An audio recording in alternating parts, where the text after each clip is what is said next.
Welcome to the Black Paper. My name is Ndukwe Ono. And I'm Cheta Wanze. So, Cheta, how's it been? It's been an interesting few days, hasn't it? Well, I would say so. It depends on how you choose to look at it. Some will say interesting, some would say scary. So it's a matter of perspective. It's quite. I was about to say that it's quite interesting. I found that's a crutch. Because interesting means a lot of different things to different people. So it's one of those political tricks where you leave people to their own interpretation of what they want to see or what they want to hear. So how's the movie? It was quite interesting. But I, anyway, I mean, okay, yeah, sorry. Think about it this way. The movie Sinners, everybody loved it. I took my wife to see it, and let's just say she didn't appreciate the cinema money. I've seen it 3 times. You understand? But she just doesn't rate the movie. So different folks for different. I was about to say different folks for different strokes. For different strokes, which might be correct given what we're talking about. See, but is it the thing is when you think about it, really, especially in this political environment, it's different folks for different strokes. And you didn't hear what I don't know why you heard or why the listeners will hear different folks for different strokes when really what you said clearly was different strokes for different folks, and people are trying to twist your words. Now you are being a politician on me. Yeah. I'm showing how that you are doing your training very well in how to say one thing and mean another. Okay, it's good. And that's a good segue into what a lot of what we want to talk about today. Just how we've gotten into a place where you are no longer asked to trust the things you hear.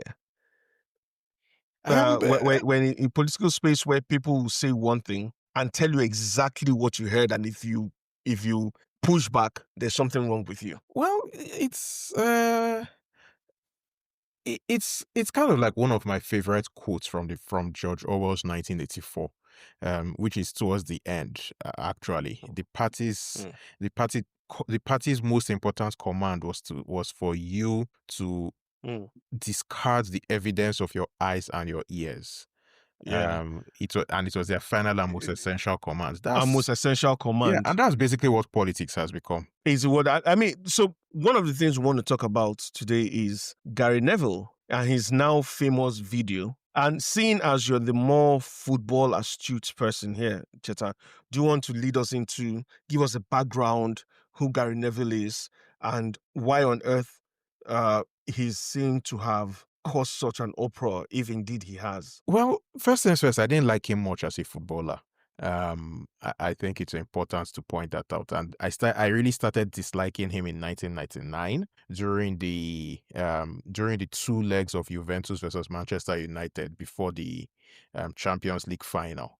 But even I would have to grudgingly admit that he was a pretty decent. He was probably one of the best right backs in the world during his time.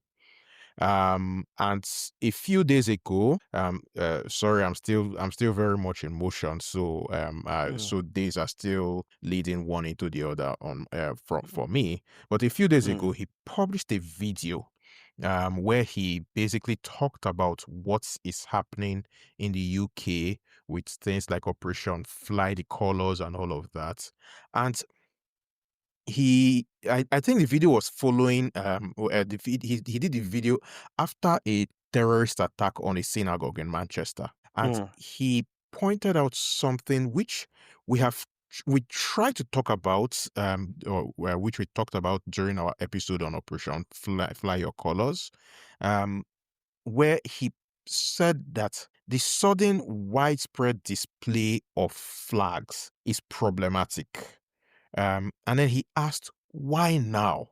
And then he said something which neither of us would have dared to say, but which he can say because he's a middle-aged white man, which is that the sudden burst of patriotism is being driven by angry middle-aged white men who, in his words, know exactly what they are doing. And he talked about the harmful effects of this Operation Fly Your Colors and all of that on minority communities. And he made an allegory to his Manchester United team. Now, in his Manchester United team that won the Champions League in 99, there was Peter Schmeichel, a Dane, in the goal. There was Gary Neville, an Englishman, in right back. There was Dennis Irwin, an Irishman, in left back. In the middle, there was Jaap Stam and I've forgotten the guy who paired Jaap Stam half the time. Hey, I'm not a Man U fan, so I can be forgiven. Then there was a very Look, all these names you've called have just sort of like flown over my head. So look, you still have the upper I hand. feel for you. There was a very combative Roy Keane in the four position defensive midfield, an Irishman. Then you had David Beckham on the right, an Englishman. You had Ryan Giggs on the left, a Welshman. You had Paul Scholes, an Englishman, in the eighth position, and then up front you had Dwight York and Andy Cole, two black guys. So he made the point that team was a team of people from all over the place who worked together and achieved results.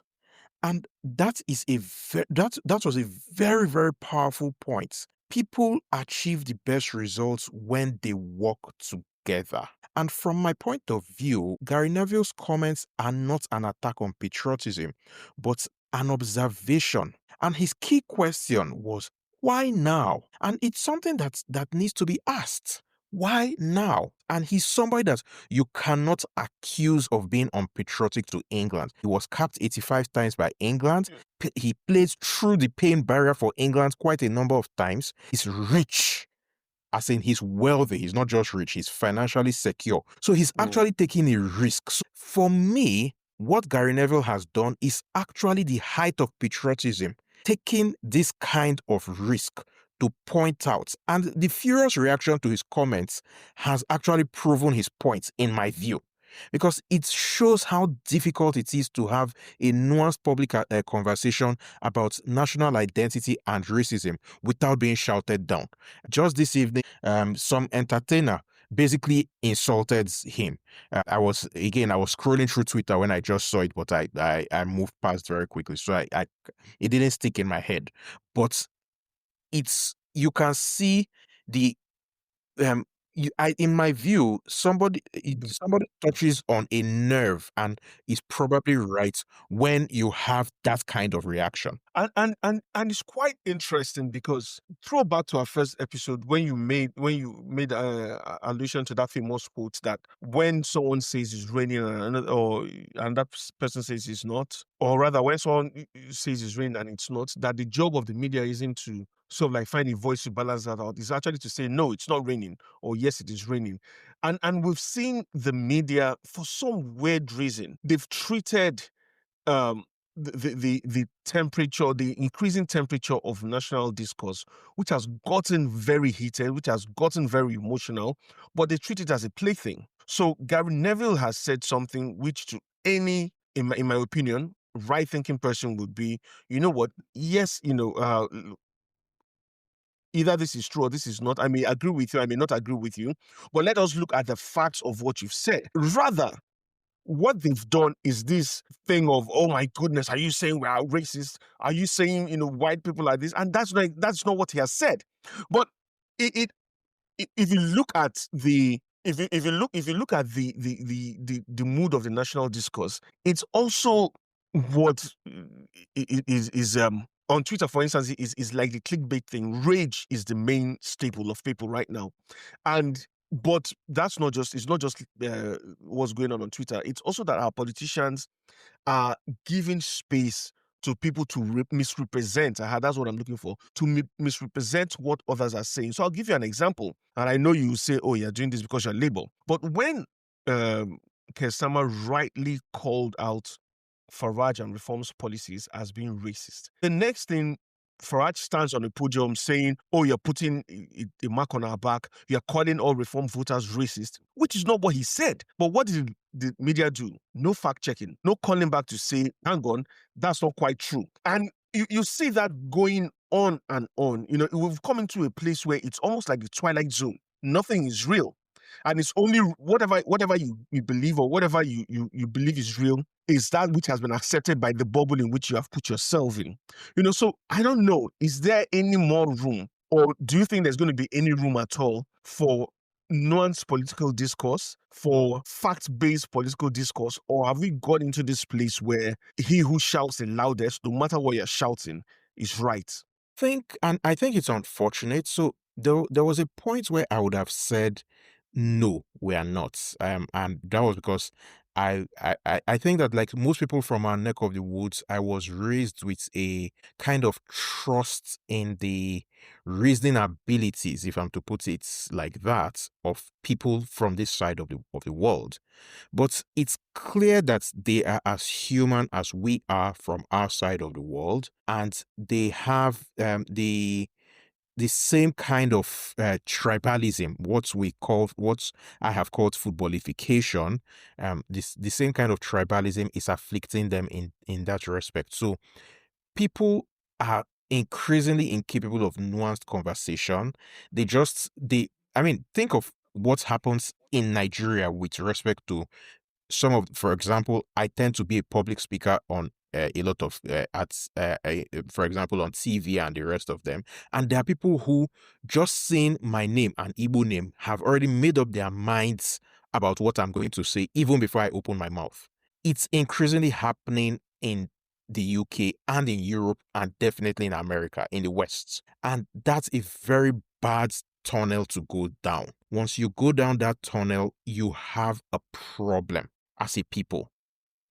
And that is, I think in many respects, these guys have gone down that tunnel. Whether they will be able to pull back, that's anybody's guess.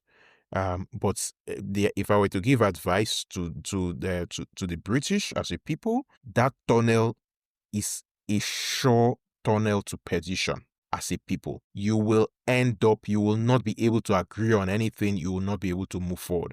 I mean, think of the gridlock that is currently happening in the United States. C'est fini.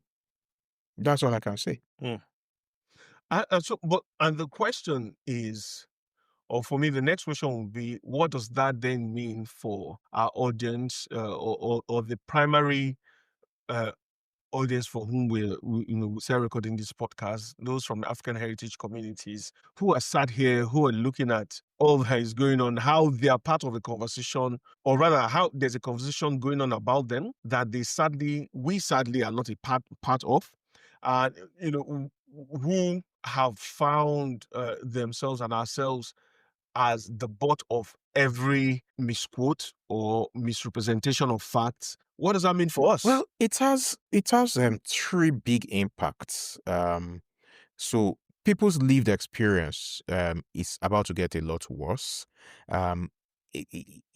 Because the truth is, the flag, for example, a flag which many people would want to adopt as their own, it will no longer matter if the person flying the flag intends to be racist. What will really matter is the impact on people who see it, feel fear, feel intimidated, and feel that they are not welcome. And many people are going to be caught in a very, very, in a very, very unfortunate position, because a lot of people from other parts of the world, not just our part of the world, moved for better opportunities in life, and a lot of people also moved because of unconducive environments back home, whether it is government oppression, government repression, all of that stuff. So suddenly people, and they moved to a place that they genuinely believed was welcoming, and suddenly that place is no longer welcoming.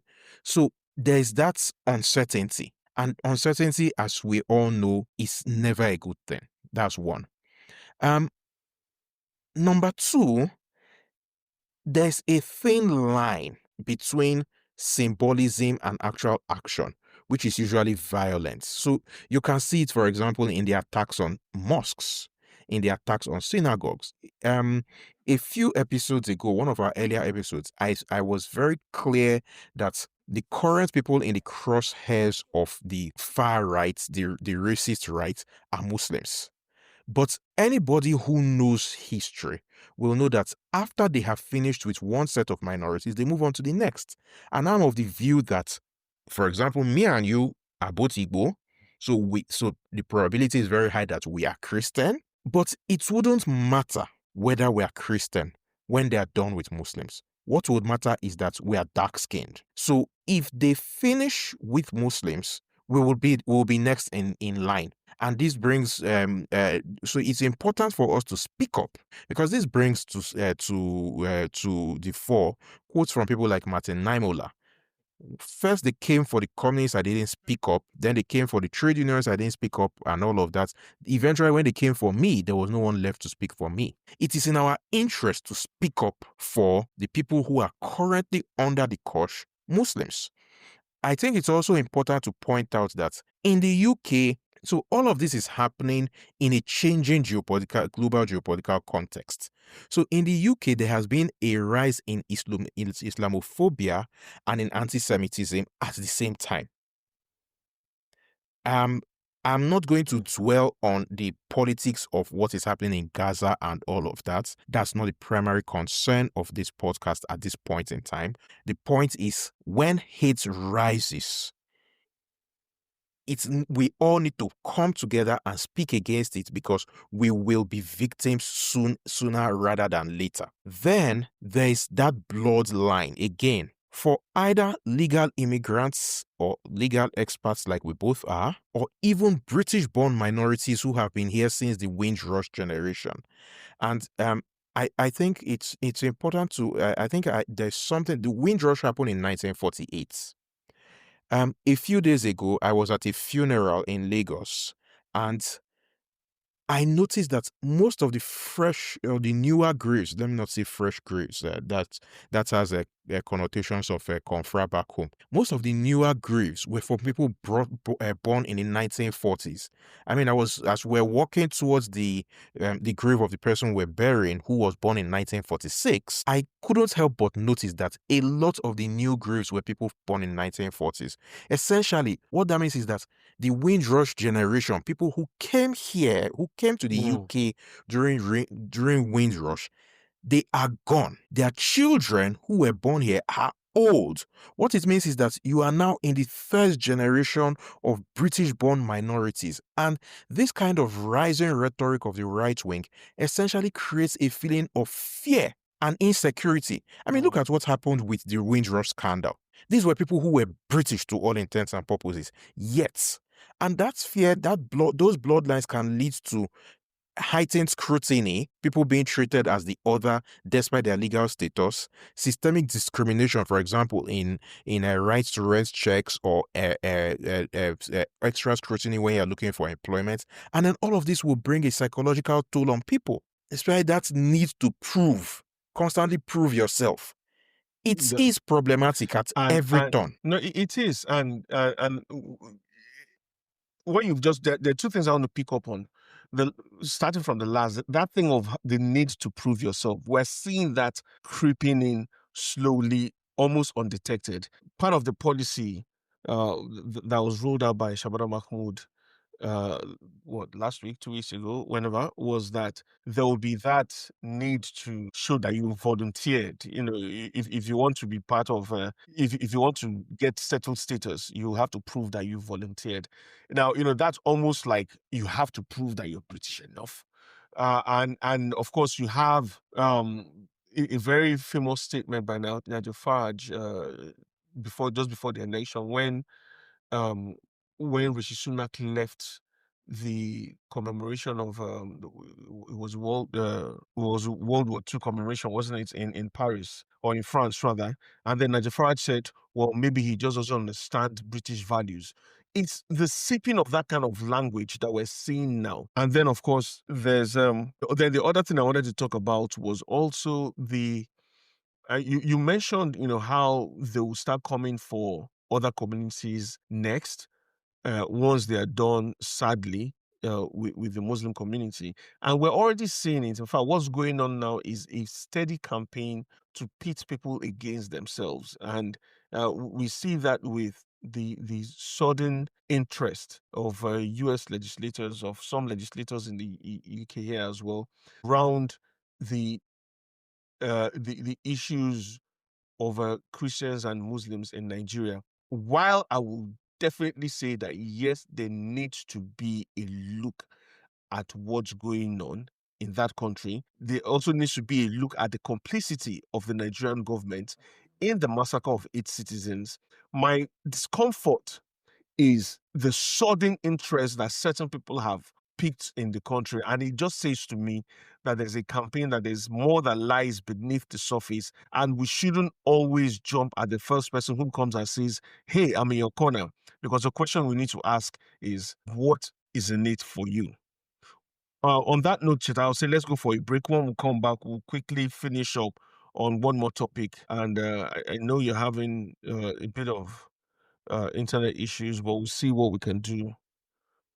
Bites me. Bites me. Yes, you are having great internet. Okay, I'm hearing you. All right, so quick break and we'll be back.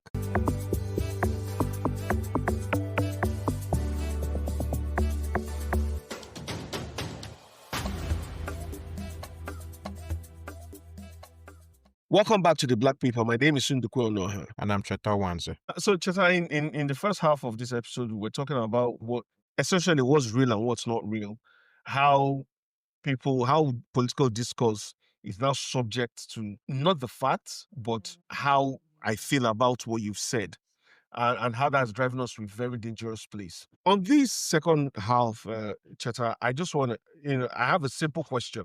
Is the Conservative Party done? It's been done for a long time.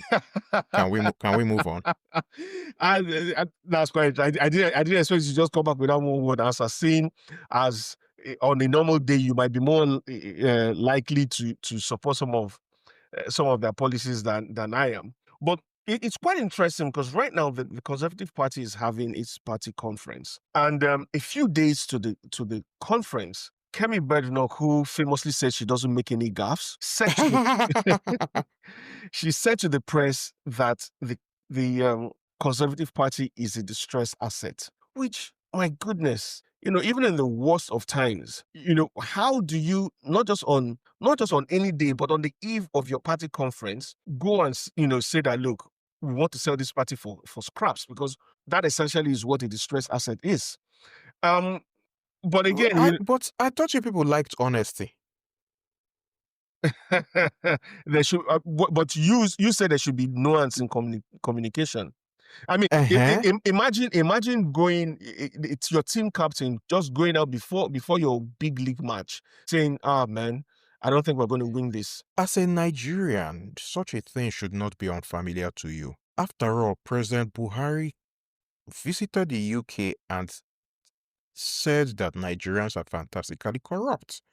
That was a moment of honesty. So is your defense there for Kemi that she is Nigerian, although she has denounced No, it's not about her being Nigerian. It's about her being very honest. The Conservative Party, or let's put it, the Union and Conservative Party is a distressed asset. Have you seen the polls recently? That is quite interesting, because in the recent, if elections were held today, sadly, you would have Nigel Farage as the prime minister, and it's not. But we did admit that last week. Oh yes, we did. But it's just interesting that even after he's just been going steady on. But one thing amazes me, Cheta, and that is for all So I want to ask where there's some sort of cognitive dissonance, because all Nigel Farage has been saying is that he wants to destroy the Conservative Party. There's no difference between them and the Labour Party. However, what you see, I agree with him there. MP, yeah, but what? Hang on, we'll get back to that. But what you see is MP after MP, councillor after councillor defecting from the Conservatives to the Reform Party. Just today, you've had 20 Tory councillors defect to the Reform Party. So the question is, if you're the one who's bringing the change, how are you bringing change by taking the same old people that you've disparaged for year on year. So, Cheta, which part of that do you agree with? The rhetoric that is coming from the Labour Party these days, especially with respect to migrants, it doesn't sound much different from even reform.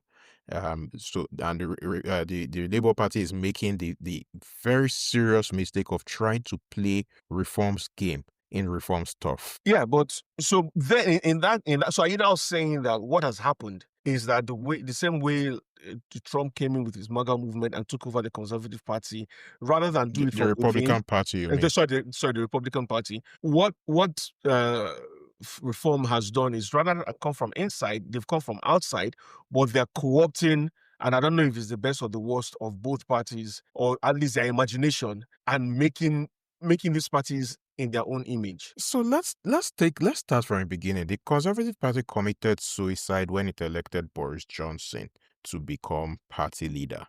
And one of the first things that he proceeded to do as prime minister was to purge the party of some of the more competent people within the party. So you had people like Rory Stewart was purged. The grandson of Churchill was purged. There was a slew of people who were basically shown the door. And what that did was that when the party needed strong people to stand, they were left with Liz Truss first. Rishi Sunak was competent in economics, but very incompetent in politics. And now, after they lost the prime minister's office, they were left with Kemi and Robert Jenrick, neither of whom inspires. So essentially, the people who are defecting are in many respects a weak link, but who can smell that the party is done. And the party is done. And if Labour isn't careful, the same way the Conservative is bleeding people to the right, Labour will bleed people to the left. So essentially, the center ground in UK politics will be left almost vacant, with the exception of the Lib Dems.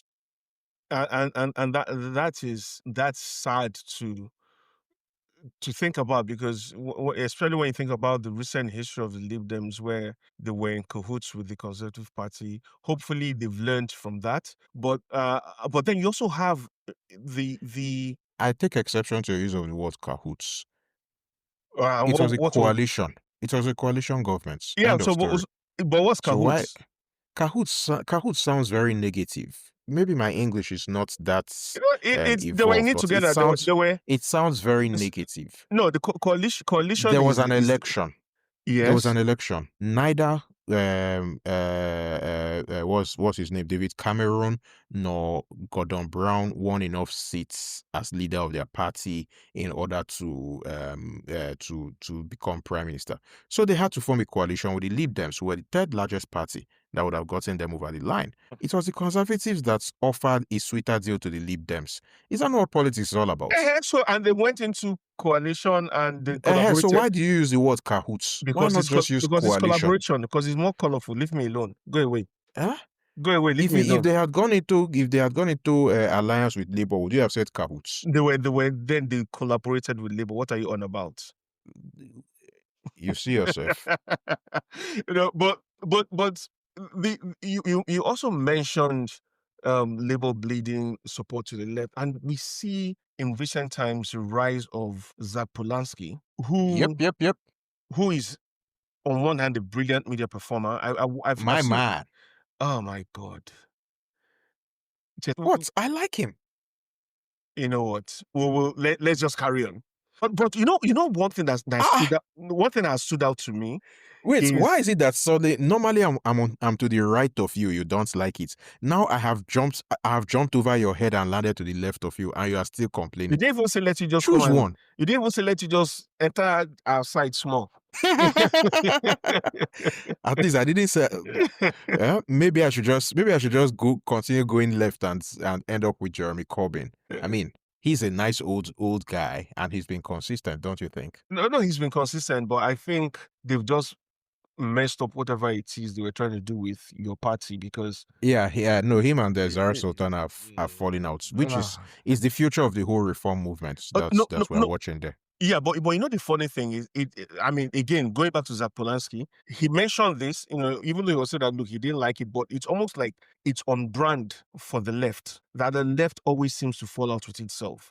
And you know that is an exact opposite to what you see happening on the right, with people more or less coalescing around harder, you know, right views. But on the left, you see people getting into petty arguments. And, you know, so back to Polanski, it's interesting how he seems to bat off a seemingly combative media. That's on one hand, but also how he's managed, if you think about it, to in a few days, he's managed to get more media views than the Lib Dems. So that tells you that even with, I mean, how But many. Laura Kurzberg didn't interview him. Well, she didn't interview him. However, he's everywhere. You know, so you open YouTube for. I mean, he has a podcast. The YouTube algorithms have been giving me distinctly African content for the last few weeks. So, You've been watching so movie when magic. you say you open YouTube, I mean, I was not about to use a VPN in Guinea-Bissau or Senegal or Togo. So I'm not about to use one in Nigeria because the YouTube basically in this part of the world we don't have an online safety act or whatever that I have to mention my age and where I live before I can watch certain contents. Oof, don't let my wife hear me. Yeah. So, but the thing I'm driving at, he's managed to circumvent the media blackout, as it were, or almost blackout, or gray out. Let's use gray out. The media gray out of the non-big parties. In fact, seems to have more. He's seeming to have more presence than even the conservatives. Well, except if you know, maybe Robert Jenrick, who's out there saying silly things, these stupid things, and maybe we can get to that. You know, but perhaps that is the way, you know, for a party like Labour and for even the Lib Dems, if they want to get more air views, to start making their case, one, directly to the people, and forget the mainstream media bodies because they seem to be beholden to Farage, but two, make a case for why them, rather than having to either proper Farage policies or try to have a response to the outlandish things that Reform are saying. You know, so if there's someone who's doing media right now, it's Zach Polanski, and I agree with you that there's a threat to Labour from Zach, and not necessarily from Ed Davies Lib Dems. I agree. It's the threat to Labour as a unit is from the left of Labour. So Polanski, Jeremy Corbyn, Zara Sultana, they are the people who will attract a lot of people on to the left, and eventually maybe Angela Rayner, if she when she recovers. Note that I say when, not if, she recovers from the scandal that pushed her out. However, I'm of the opinion that for the sake of the UK, the best bet is Ed Davey. That's my honest view. And Cheta, I think on your honest view, we'll draw a curtain on tonight's episode. Wow, was that such a bombshell? It was. They will withdraw the whip from you for countenancing such views. Hey, after all, Keir Starmer has proven that he doesn't like alternative opinions. Well, I did not give the opinion, you did. Okay, fair enough. See you at the next one. See you at the next one.